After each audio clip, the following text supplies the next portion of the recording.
আচ্ছা, কখনো কি এমন মনে হয়েছে যে নামাজটা তো পড়া হলো, কিন্তু শেষ করার পর ভেতরটা একদম ফাঁকা লাগছে?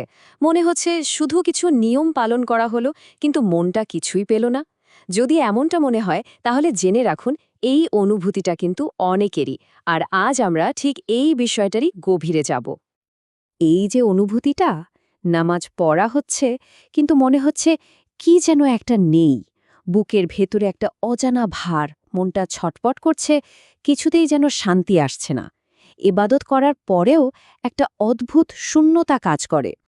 অথচ দেখুন, কোরআন আমাদের কত স্পষ্টভাবে বলছে, জেনে রাখো, আল্লাহর স্মরণেই অন্তর প্রশান্ত হয়। তাহলে প্রশ্নটা তো এখানেই আসে, তাই না? যদি নামাজই আল্লাহকে স্মরণ করার সবচেয়ে সেরা উপায় হয়, তাহলে সেই শান্তি, সেই প্রশান্তিটা কেন মাঝে মাঝে এত দূরের মনে হয়? এর পেছনের মূল কারণটা প্রায় সবসময় একটাই, আর সেটা হলো হৃদয়ের বিচ্ছিন্নতা।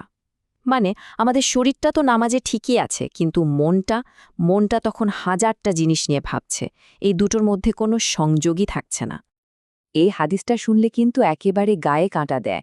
একবার ভাবুন তো, এত কষ্ট করে নামাজ পড়া হলো, আর তার ফল হিসেবে পাওয়া গেল শুধু ক্লান্তি।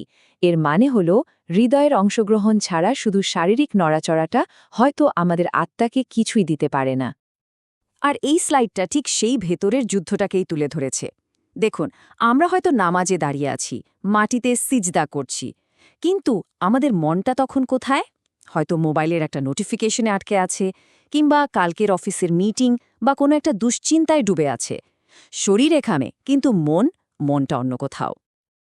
তো মনের এই যে বিচ্ছিন্নতা, এটা কিন্তু এমনি এমনি হয় না। এর পিছনে কিছু শক্ত বাধা কাজ করে, যা আমাদের আর নামাজের প্রশান্তির মধ্যে একটা দেয়াল তৈরি করে দেয়। চলুন, এরকম ৫টা প্রধান বাধা একটু চিনে নেওয়া যাক।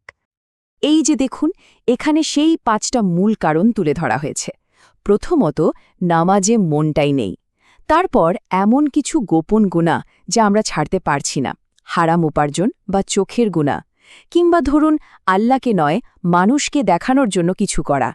আর সবশেষে দুনিয়ার প্রতি একটা অতিরিক্ত টান, একটা আসক্তি। এগুলোর প্রত্যেকটা যেন আমাদের আত্মাকে শেকল দিয়ে বেঁধে রাখে। রাসূল সাল্লাল্লাহু আলাইহি সাল্লামের এই কথাটা আমাদের একটা ভয়ঙ্কর চিত্র দেখায়। ভাবুন তো, প্রত্যেকটা গুনাহর জন্য হৃদয়ের উপর একটা করে কালো দাগ পড়ছে।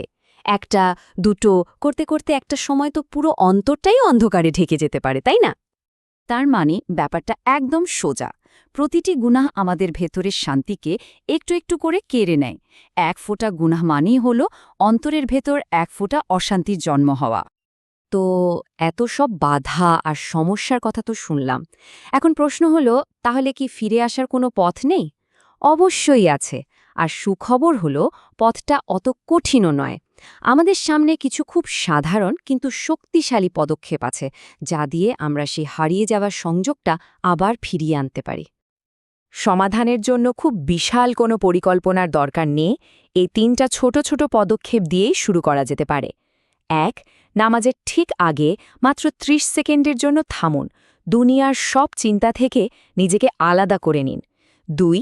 আল্লাহর জন্য আজকেই অন্তত একটা গুনাহ ছাড়ার সিদ্ধান্ত নিন। আর ৩. পুরো নামাজে না হোক, অন্তত একটা আয়াতের অর্থটা মন দিয়ে বোঝার চেষ্টা করুন। বিশ্বাস করুন, এই ছোট ছোট চেষ্টাই আমাদের আত্মাকে আবার জাগিয়ে তুলতে পারে।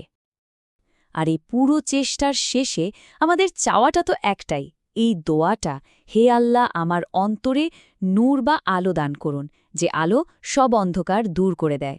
আর এখানেই কিন্তু সবচেয়ে মজার ব্যাপারটা লুকিয়ে আছে। আমরা সবসময় ভাবি আমাদের নামাজটাকে ঠিক করতে হবে, কিন্তু আসল সত্যিটা হলো, নামাজই এসেছে আমাদের জীবনটাকে ঠিক করার জন্য। তাই শেষ কথা হলো এটাই সেই শক্তিশালী সমীকরণ। যদি নামাজটা ঠিক হয়ে যায়, দেখবেন জীবনটাও ধীরে ধীরে ঠিক পথে চলে আসবে। আর এটাই সেই আসল প্রশান্তি, সেই চাবিকাঠি যা আমরা সবাই খুঁজে বেড়াচ্ছি।